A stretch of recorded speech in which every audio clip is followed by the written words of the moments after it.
mau, maju kok kayaknya ada yang menghalangi gitu ya. Terus kok kayaknya ada banyak pikiran, yang muncul gitu pada saat kita mau memprospek atau mau bertemu dengan customer.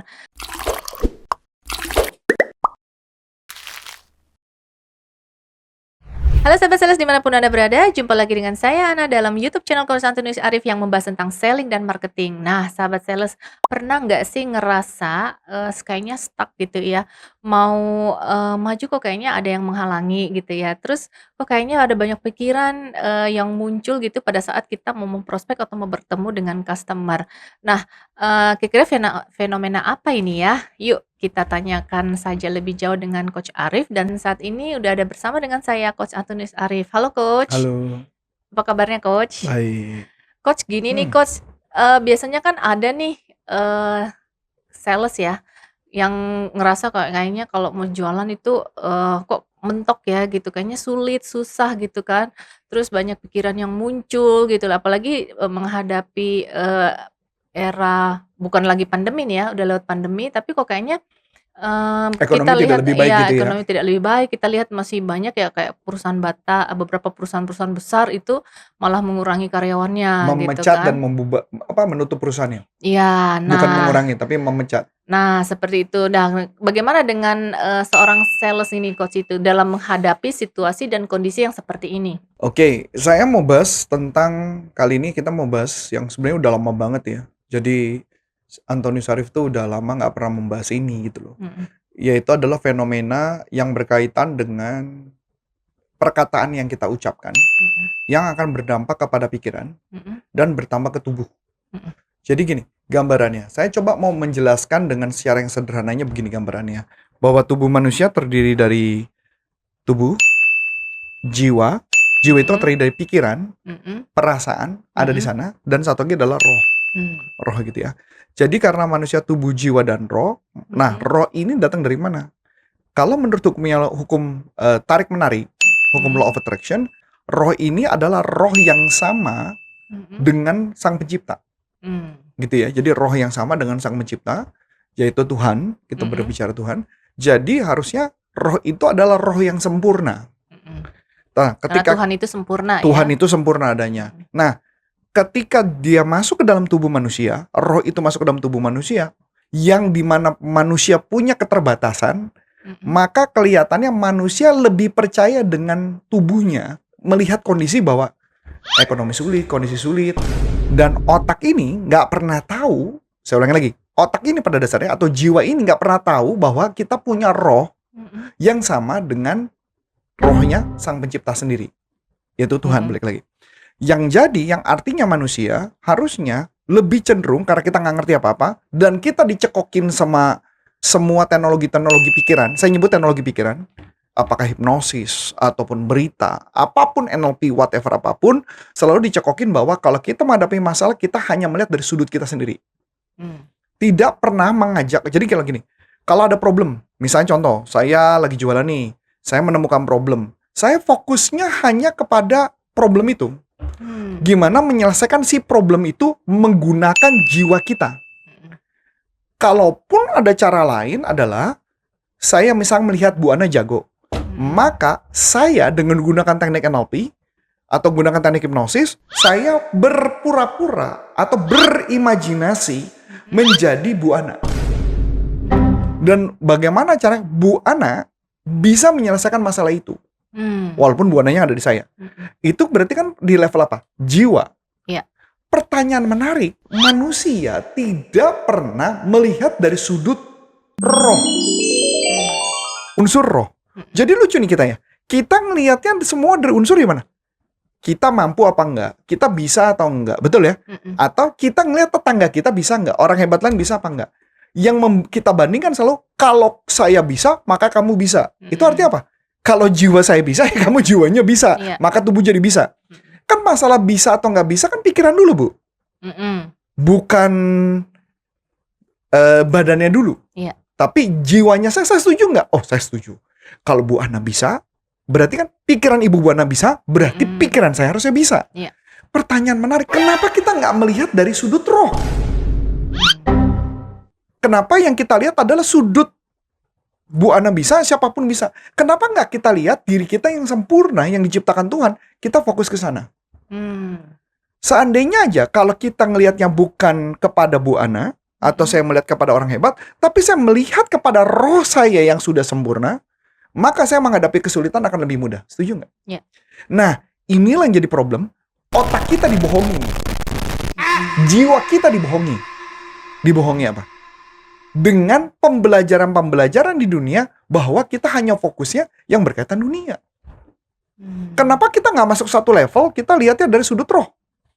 Sisi spiritual gitu. Sisi spiritual. Pertanyaannya, bagaimana kita tahu roh kita tuh seperti apa?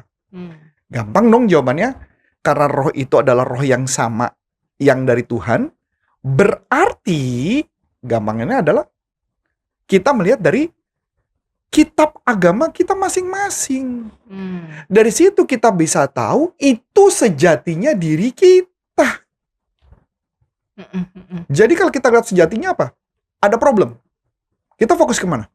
Fokus kepada problem tersebut, tubuh saya, ngelihat kenyataan, atau saya fokus kepada jiwa saya, ngelihat yang orang lain. Kalau Bu Ana bisa nih, saya bisa nih. Atau saya ngelihat apa yang dikatakan roh saya bisa, saya bisa. Tinggal tergantung saya mengaktifkan roh saya untuk bekerja selaras sesuai dengan yang saya mau. Yang jadi problem adalah contoh. Dari kecil kenapa kita gagal? Kenapa kita nggak berhasil? Karena kita dibohongin. Dibohongin. Contoh lah yang paling gampang lah. Saya cerita diri saya aja, Bu. Yang paling gampang. Kecil saya dikatakan, kamu nggak lebih pintar daripada kerbau.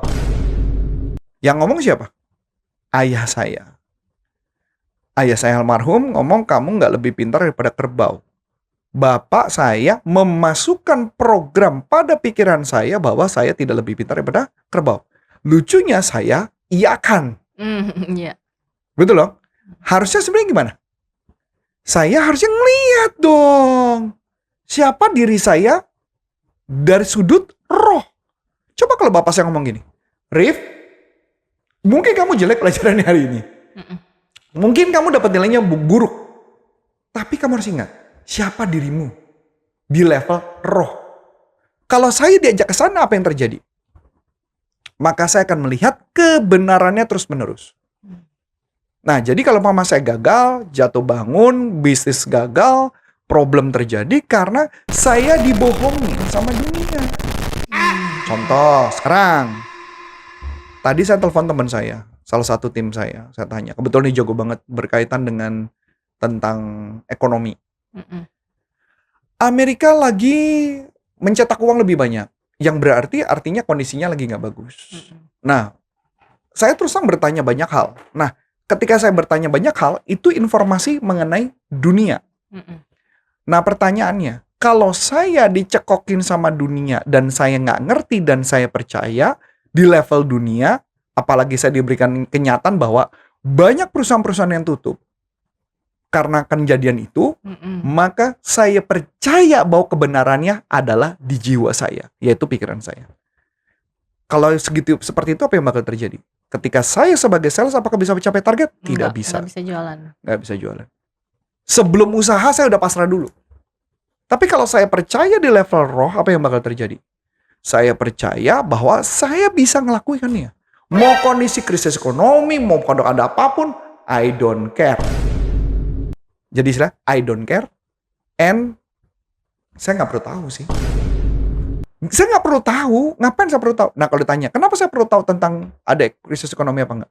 Yang saya perlu tahu cuman adalah, saya mau tahu sebenarnya ada apa sih kondisi ini, dan apa yang akan saya antisipasi kalau kondisi seperti ini. Karena saya percaya, di level roh saya mengatakan evaluasi kondisi, biar kamu bisa pakai hikmatmu, untuk membuat sebuah strategi.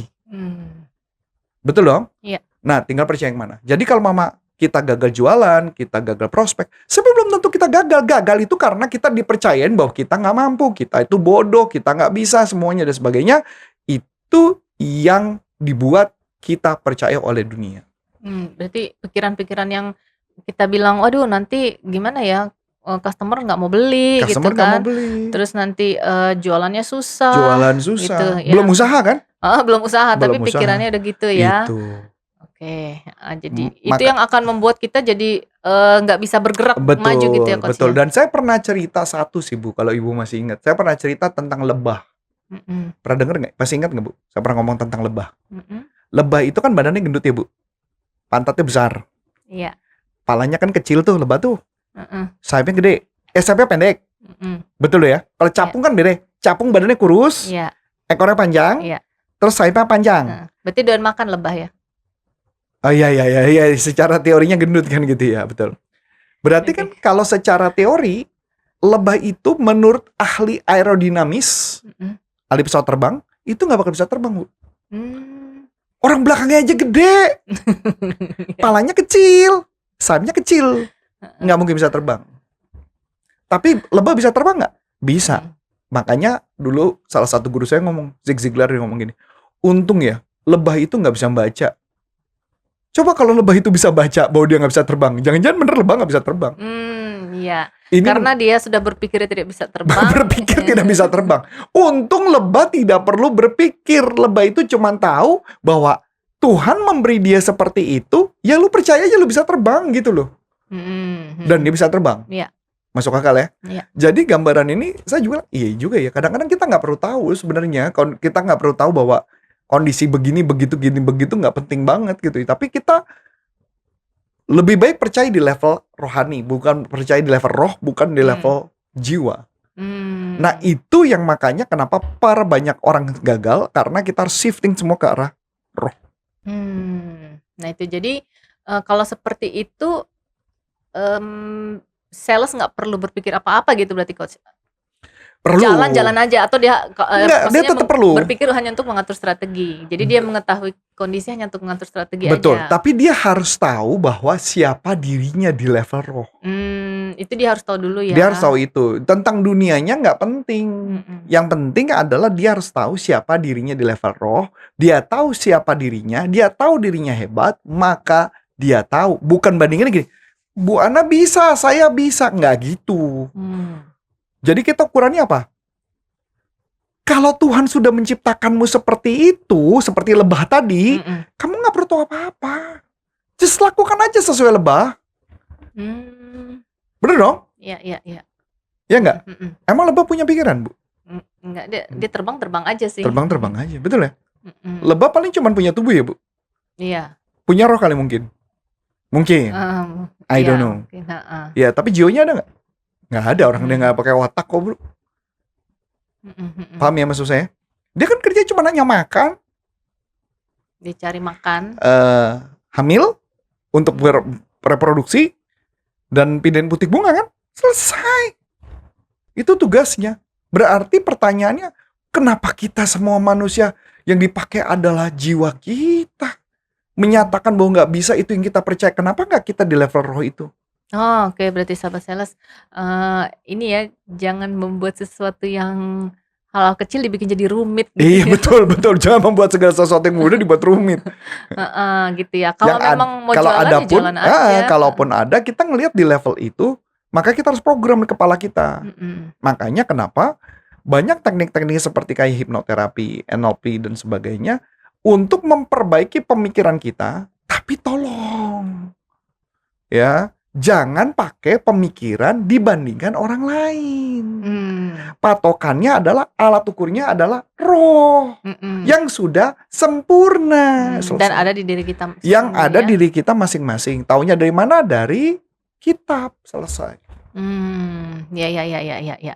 Nah, sahabat sales, jadi dengan kondisi seperti ini gitu ya, Coach, ya, ataupun kondisi apapun nanti yang kita nggak tahu depannya itu, sebagai seorang sales ya kita tetap ini aja, berpikir hal-hal yang positif gitu ya. Kita memang perlu tahu tentang Bukan berpikir keadaan positif sih, Bu. heeh, Berpikir sesuai dengan apa kata roh.